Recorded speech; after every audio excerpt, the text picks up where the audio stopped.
Assalamualaikum warahmatullahi wabarakatuh. Nama saya Frista Milenia Trisuciana. Saya dari kelas SI 4202. Di sini saya akan menjelaskan tentang modul 8 APSI dengan judul Transisi dari Analisis ke Desain menggunakan Diagram Interaksi. Di sini ada tujuannya. Terdapat 5 tujuan. Yang pertama yaitu menjelaskan tujuan dan elemen-elemen dari model desain, mengidentifikasi elemen-elemen penting dari diagram komunikasi UML, membuat tampilan diagram komunikasi dari model desain, mengidentifikasi elemen-elemen penting dari diagram urutan UML, dan yang terakhir membuat tampilan diagram urutan dari model desain.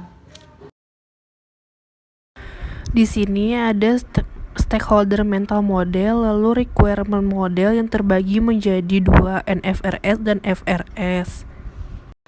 Lalu NFRS menjadi arsitektur model, lalu FRS menjadi desain model, yang kemudian menjadi solution model dan menjadi kode. Selanjutnya ada memperkenalkan model desain. Model desain ini dibuat dari model persyaratan atau use case dan model domain, dan model desain ini digabungkan dengan model arsitektur untuk menghasilkan model solusi. Diagram interaksi. Nah, diagram interaksi UML itu nama kolektif untuk diagram. Yang pertama itu diagram urutan dan yang kedua diagram komunikasi. Dan sebelumnya dikenal sebagai diagram kolaborasi. Dan ada diagram overview diagram, dan kombinasi diagram activity ini dan fragment itu diagram sequence. Di sini ada komponen entitas yang terbagi menjadi 3, yaitu entitas biasanya bersesuaian dengan objek domain. Sebagian besar entitas itu gigi. Entitas dapat memiliki perilaku yang kompleks. Di sini ada gambarnya, yaitu booking agent. Ada room request yang menjadi make reservation, lalu menjadi decrease menjadi reservation. Dan selanjutnya komponen layanan dan entitas. Objek layanan akan sering mengontrol objek entitas terkait, dan objek layanan dapat didelegasikan ke objek layanan lain. Di sini ada komponen batas dan entitas. Komponen batas sering dapat mengambil atribut dari komponen entitas. Nah, di sini menjelaskan proses analisis robustness. Yang pertama, pilih use case.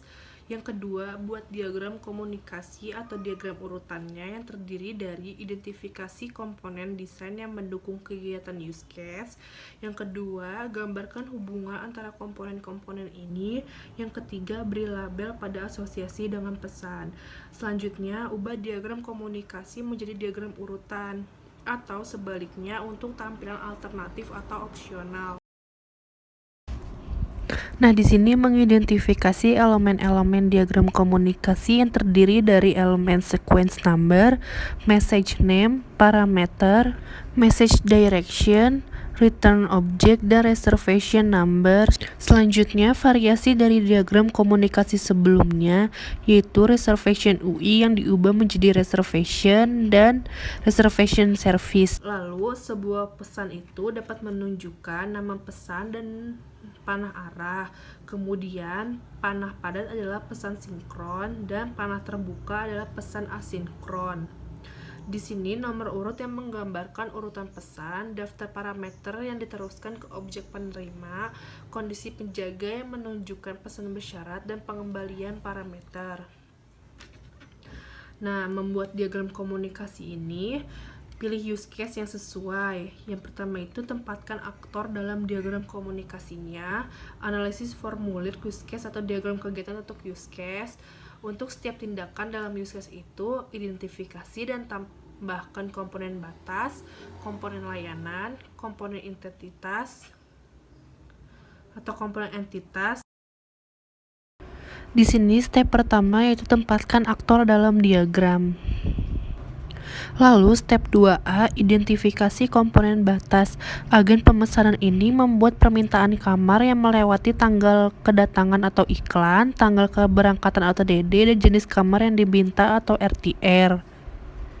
Di sini, step 2B, identifikasi komponen layanan. Objek batas reservation UI itu menggunakan objek layanan reservasi untuk membuat reservasi. Lalu room request itu menjadi make reservation.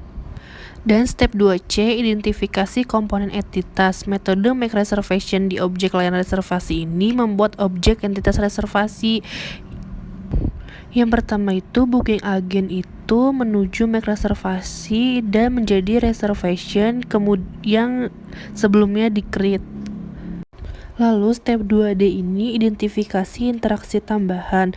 Metode pemesanan menggunakan metode ruang cari ini menemukan kamar dari tipe yang diperlukan. Setelah menemukan dan memilih kamar gratis yang tidak ditampilkan, metode kamar ini ditentukan menetapkan kamar untuk reservasi.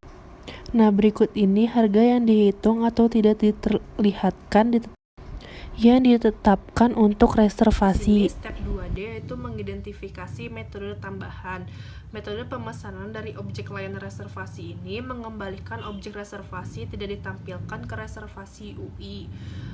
Metode permintaan kamar dari reservation UI ini kemudian memanggil metode detail pemesanan dari objek reservasi yang mengembalikan rincian reservasi. Ini kemudian akan diberitahukan kepada agen pemesanan dan tidak ditampilkan.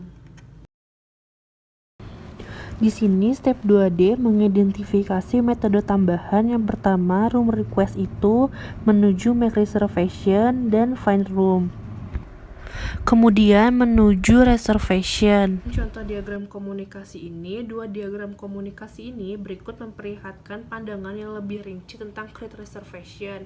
Ada dua, yaitu skenario primer atau berhasil dan skenario sekunder dan tidak berhasil. Kamar yang ditawarkan ini ditolak oleh agen pemesanan. Detail yang lebih halus telah dihilangkan untuk mengurangi kompleksitas.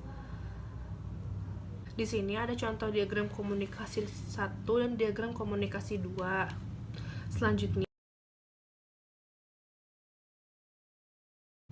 Selanjutnya ada sequence diagram. Sequence diagram ini memberikan perspektif berbeda dari interaksi antara objek. Kemudian dapat digunakan sebagai pengganti diagram komunikasi, dapat dikonversi ke atau dari diagram komunikasi, terbukti lebih berguna bagi pengembang. Sorot urutan mengidentifikasi elemen-elemen diagram urutan. Yang pertama ada object node, message, explicit return, activation bar, dan rest. Fragment. Sequence diagram mendukung notasi fragment.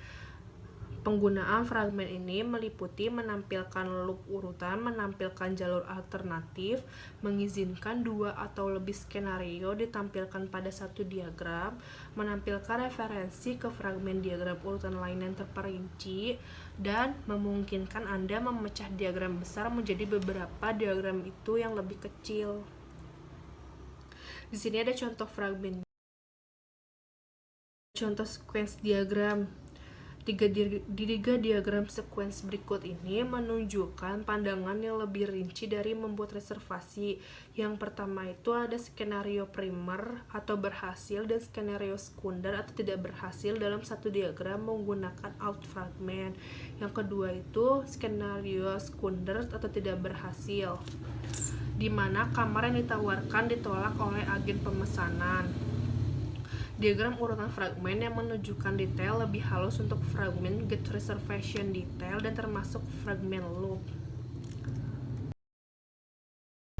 Nah, di sini ada sequence diagram contoh yang pertama. Lalu di sini ada sequence diagram contoh yang kedua. Kemudian ada sequence diagram contoh yang ketiga. Yang pertama, diagram interaksi itu digunakan untuk mengidentifikasi komponen desain yang memuaskan suatu use case. Yang kedua, interaksi objek itu dapat divisualisasikan dengan UML yang terbagi menjadi dua, yaitu diagram komunikasi dan diagram urutan. Sekian presentasi dari saya, kurangnya mohon maaf. Wassalamualaikum warahmatullahi wabarakatuh.